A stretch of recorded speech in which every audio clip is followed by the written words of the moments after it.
May I come in sir? അവൾ door പാതി തുറന്ന് ചോദിച്ചു. യെസ്. അവൻ പറഞ്ഞതും അവൾ അകത്തേക്ക് കയറി. ക്രിസ്റ്റി അവിടെ എം ഡിയുടെ ആ ഗാംഭീര്യമുള്ള കസേരയിൽ ഗൗരവം നടിച്ചിരിപ്പുണ്ടായിരുന്നു.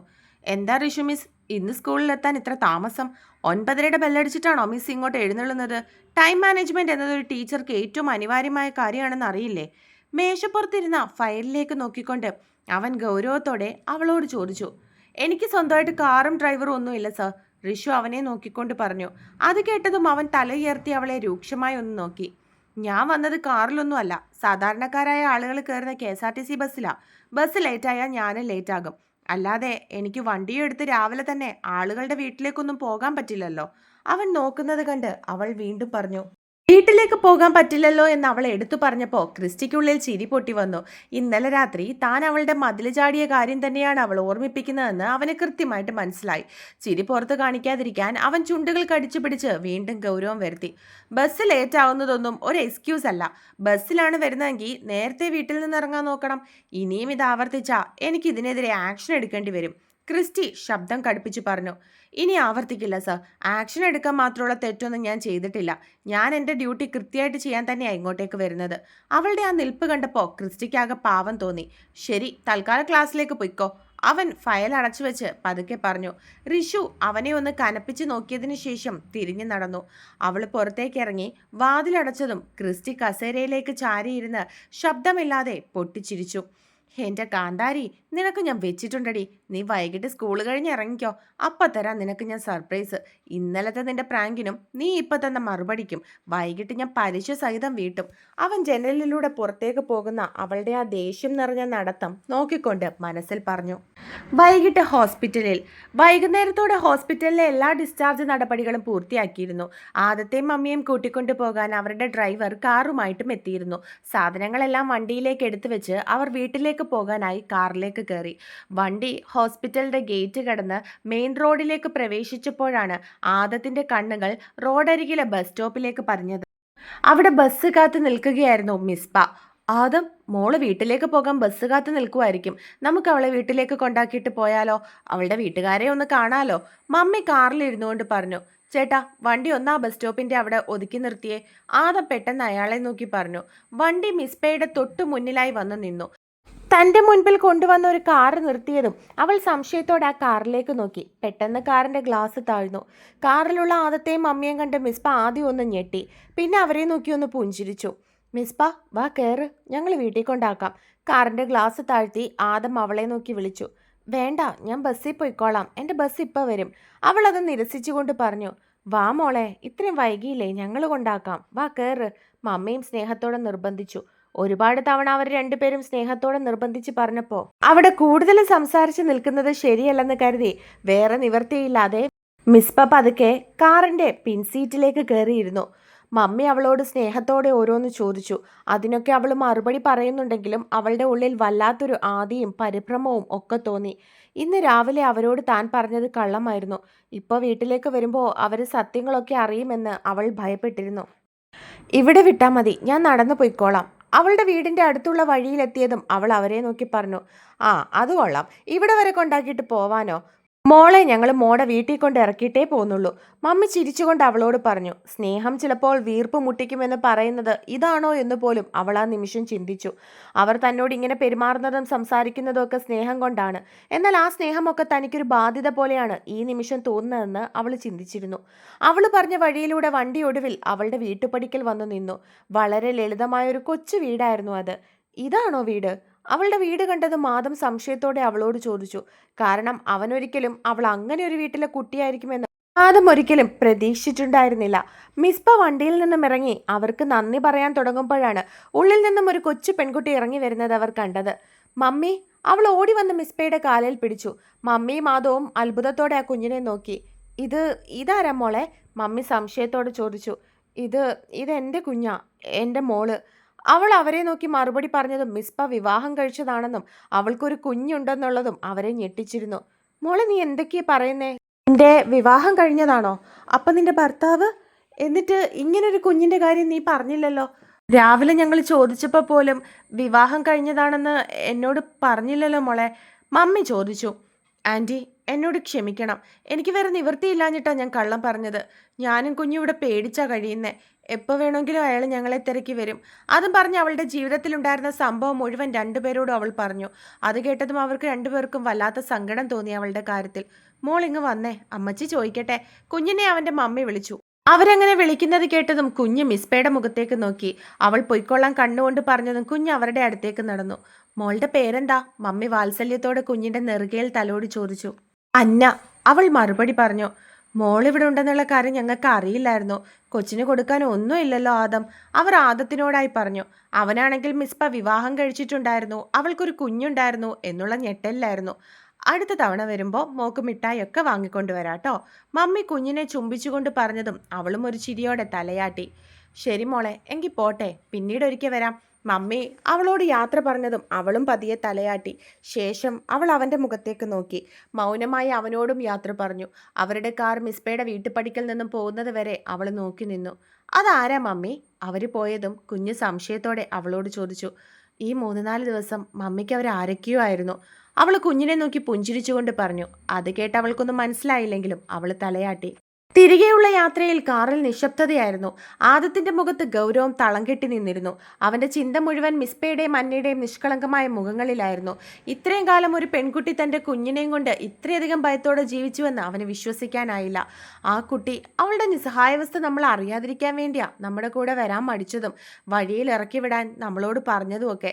മമ്മി വല്ലാതെ വിഷമിച്ചുകൊണ്ട് ആദത്തിനോട് പറഞ്ഞു. ഇത്രയും വലിയൊരു സങ്കടം ഉള്ളിലൊതുക്കിയാണ് അവൾ ആ ഹോസ്പിറ്റലിൽ വന്ന് ജോലി ചെയ്യുന്നത്. ആരെയും ബുദ്ധിമുട്ടിക്കരുതെന്ന് കരുതിയിട്ടാകും പാവം ഒന്നും പറയാതിരുന്നത്.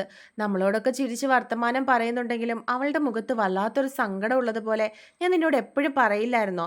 മറ്റുള്ളവരോട് ചിരിച്ച് സംസാരിക്കുന്നുണ്ടെങ്കിലും അവളുടെ ഉള്ളിൻ്റെ ഉള്ളിൽ ഇത്രയും വലിയൊരു വേദനയുണ്ടെന്ന് എനിക്ക് അറിയില്ലായിരുന്നു.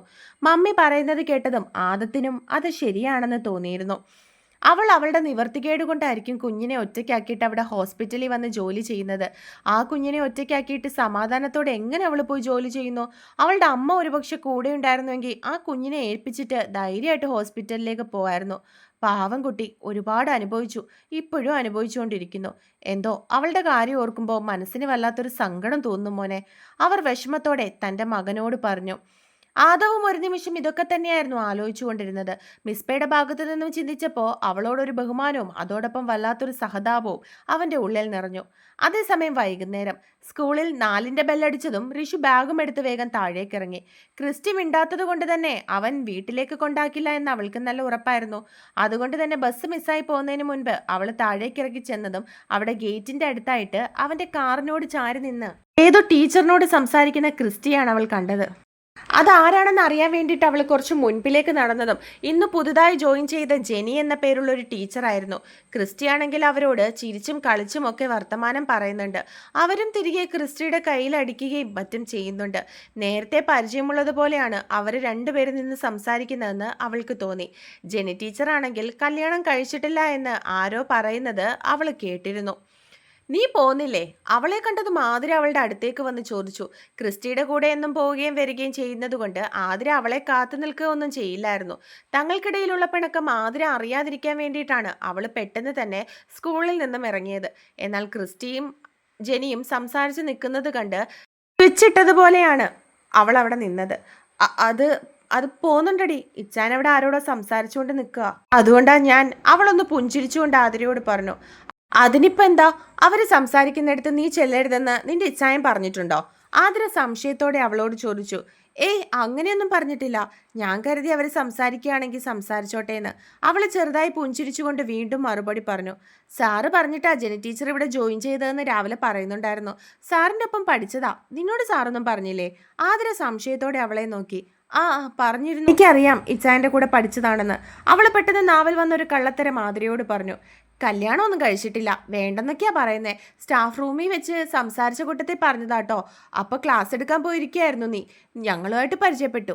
ആതിര വീണ്ടും പുഞ്ചിരിച്ചുകൊണ്ട് അവളോട് പറഞ്ഞു. അതിനവളാണോ എന്നുള്ള അർത്ഥത്തിൽ അവളെ നോക്കി തലയാട്ടി. നീ എന്തായാലും സാറിൻ്റെ ഒപ്പം അല്ലേ പോകുന്നത്? താമസിച്ചാലും കുഴപ്പമില്ലല്ലോ. എൻ്റെ ബസ്സിപ്പോൾ പോവും, ഞാൻ അങ്ങോട്ട് പോട്ടെ. അവളെ നോക്കി യാത്ര പറഞ്ഞതും അവൾ തലയാട്ടി. ആതിര അവിടെ നിന്നും പോയിരുന്നു. ആതിര ബസ് സ്റ്റോപ്പിൽ വെച്ച് തന്നെ കാണേണ്ട എന്ന് കരുതി റിഷു അവിടെ തന്നെ നിന്നു. കുറച്ചു കഴിഞ്ഞിട്ട് ബസ് സ്റ്റോപ്പിലേക്ക് പോകാമെന്ന് അവൾ തീരുമാനിച്ചു. അവൾ അത്രയും സമയം അവിടെ നിന്നിട്ടും ജെനിയുടെയും ക്രിസ്റ്റിയുടെയും സംസാരം തീരുന്നില്ലായിരുന്നു. അവൾക്കാണെങ്കിൽ ആകെ ദേഷ്യം വരുന്നുണ്ടായിരുന്നു. കാരണം ജെനി സംസാരിക്കുന്ന എല്ലാം ക്രിസ്റ്റിയുടെ കയ്യിൽ പിടിച്ചിട്ടും മറ്റും ആയിരുന്നതുകൊണ്ട് അവൾക്കതൊന്നും ഇഷ്ടപ്പെടുന്നില്ലായിരുന്നു. ആതിര പൊയ്ക്കാണുമെന്ന് കരുതി അവൾ അവിടെ നിന്നും ഇറങ്ങി മുന്നോട്ട് നടന്നു. രണ്ടുപേരെയും കടന്നു വേണം അവൾക്ക് ബസ് സ്റ്റോപ്പിലേക്ക് നടക്കാൻ. ആരെയും നോക്കാതെ അവൾ അവിടെ നിന്നും പോകാൻ തുടങ്ങി. ഋഷുമിസേ, ജെനി ഉറക്കെ വിളിച്ചു. അത് കേട്ടതും ഋഷുവിന് പെട്ടെന്ന് എന്ത് ചെയ്യണമെന്നറിയാതെ നിന്നു.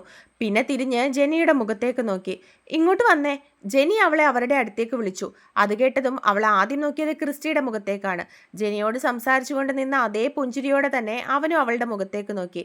വാ മിസ്സേ. അവൾ വീണ്ടും വിളിച്ചതും ഋഷു ശ്വാസം അടക്കി പിടിച്ച് നിർബന്ധപൂർവ്വം മുഖത്തൊരു പുഞ്ചിരിയൊക്കെ വരുത്തിക്കൊണ്ട് ജെനിയുടെയും ക്രിസ്റ്റിയുടെ അരികിലേക്ക് ചെന്നു. എന്താ ജെനി മിസ്സേ? ഋഷു വളരെ ശാന്തമായി ചോദിക്കാൻ നോക്കിയെങ്കിലും അവളുടെ ശബ്ദത്തിലെ ആ വിറയൽ ക്രിസ്റ്റിക്ക് കൃത്യമായിട്ട് മനസ്സിലായി. അവൻ തന്റെ കാറിൽ ചാരി നിന്നുകൊണ്ട് അവളെ തന്നെ കള്ളച്ചിരിയോടെ നോക്കുമായിരുന്നു. ആഹാ, എൻ്റെ പേരൊക്കെ അറിയോ? എനിക്ക് മിസ്സിനെ രാവിലെ പരിചയപ്പെടാൻ പറ്റിയില്ല, അതുകൊണ്ടൊന്ന് പരിചയപ്പെടാൻ വേണ്ടി വിളിച്ചതാ. അല്ല, എൻ്റെ പേരെങ്ങനെ അറിഞ്ഞു? ജെനി സംശയത്തോടെ അവളോട് ചോദിച്ചു. ജെനി വളരെ ഫ്രണ്ട്ലി ആയി ഋഷുവിന്റെ കയ്യിലും പിടിച്ചിരുന്നു. എല്ലാവരും പറഞ്ഞു പുതിയൊരു മിസ് വന്നിട്ടുണ്ടെന്ന്. ഋഷു പെട്ടെന്ന് അവളോട് മറുപടി പറഞ്ഞു. ക്രിസ്റ്റി എന്നോട് ഋഷുവിനെ കുറിച്ച് പറഞ്ഞിരുന്നു. കോളേജിൽ എൻ്റെ ബെസ്റ്റ് ഫ്രണ്ട് ആയിരുന്നു ഈ കക്ഷി. ഇപ്പോഴും ഒരു മാറ്റവും ഇല്ല, അതേ കുറുമ്പ് തന്നെ. അതും പറഞ്ഞ് ജെനി വീണ്ടും ക്രിസ്റ്റിയുടെ തോളിൽ തട്ടി ചിരിച്ചു. അത് കണ്ടതും ഋഷുവിൻ്റെ ഉള്ളിലെ പോസസീവ്നെസ് അതിൻ്റെ അങ്ങേയറ്റത്തെത്തി. ബെസ്റ്റ് ഫ്രണ്ട് പോലും അതിൻ്റെ പേരും പറഞ്ഞ് എൻ്റെ മുന്നിൽ വെച്ച് അങ്ങയുടെ തോളി കയറി പിടിക്കുന്നു, കൈ പിടിക്കുന്നു. ഇനി പിടിക്കാത്തത് വല്ലതും ഉണ്ടോ എന്തോ. എന്നിട്ട് ഈ മാന്യൻ ഒന്നും അറിയാത്തതുപോലെ നിൽക്കുന്ന കണ്ടില്ലേ? ഋഷു മനസ്സിൽ ക്രിസ്റ്റിയെ പച്ചയ്ക്ക് കടിച്ചു തിന്നുകയായിരുന്നു. അതെയോ, സാറ് ഭയങ്കര ഫ്രണ്ട്ലി ആണല്ലോ. അതാ. ഋഷു ക്രിസ്റ്റിയെ നോക്കി പല്ല് കടിച്ചുകൊണ്ട് ഒരു വശപ്പിശുക്ക് ചിരിച്ചിരിച്ചു. എങ്കിൽ പിന്നെ നിങ്ങൾ സംസാരിച്ചോ, എൻ്റെ ബസ് ഇപ്പം വരും, ഞാൻ പോകട്ടെ. അതും പറഞ്ഞ് അവൾ അവിടെ നിന്നും പോകാൻ തുടങ്ങി. ഞാനും പോവാ, എനിക്കിവിടെ അടുത്തൊരു ഫ്രണ്ടിൻ്റെ വീട്ടിൽ പോകാനുണ്ട്. അതും പറഞ്ഞ് അവരോട് രണ്ടുപേരോടും യാത്ര ചോദിച്ചു. ഋഷു അവളെ നോക്കി തലയാട്ടിയതിനു ശേഷം അവിടെ നിന്നും പോകാൻ തുടങ്ങിയതും അവളുടെ കയ്യിൽ പിടി വീണിരുന്നു. അവൾ സംശയത്തോടെ അവൻ്റെ മുഖത്തേക്ക് നോക്കി. എന്നാൽ അവൻ നോക്കിയത് കാറിലേക്ക് കയറുന്ന ജെനിയുടെ മുഖത്തേക്കായിരുന്നു. അവൾ ചിരിച്ചുകൊണ്ട് അവന് ടാറ്റ കൊടുത്തതും അവനും തലയാട്ടി. ഋഷു അവന്റെ മുഖത്തേക്കും അവൻ പിടിച്ചിരിക്കുന്ന കൈകളിലേക്കും മാറി മാറി നോക്കുകയായിരുന്നു. ജെനി പോയതും അവിടെ വല്ലാത്തൊരു നിശബ്ദത പടർന്നു. നിങ്ങൾ എന്തായി കാണിക്കുന്നേ? എൻ്റെ ബസ് ഇപ്പൊ പോവും. ഇന്ന് മുഴുവൻ അവൻ അവോയ്ഡ് ചെയ്തതിൻ്റെയും ജെനിയോട് അവൻ ചിരിച്ച് സംസാരിച്ച് കാണുകയും ഒക്കെ ചെയ്തതിൻ്റെ ദേഷ്യം അവൾക്ക് അവനോടുണ്ടായിരുന്നു. ക്രിസ്റ്റി പതുക്കെ കാറിന്റെ കോ ഡ്രൈവിംഗ് സീറ്റിന്റെ സൈഡിലെ ഡോർ തുറന്നു. ശേഷം അവളുടെ മുഖത്തേക്ക് നോക്കി. എന്താ മിസ്സേ, ബസ് കാത്തു നിൽക്കണോ അതോ ഈ പാവ MDയുടെ വണ്ടി കയറുന്നോ? വേണ്ട, ഞാൻ ബസ്സിൽ തന്നെ പോയിക്കോളാം. സാറാ ജെനി ടീച്ചറിന്റെ വീട്ടിലേക്ക് കൊണ്ടാക്കാൻ ഞാൻ എന്താ?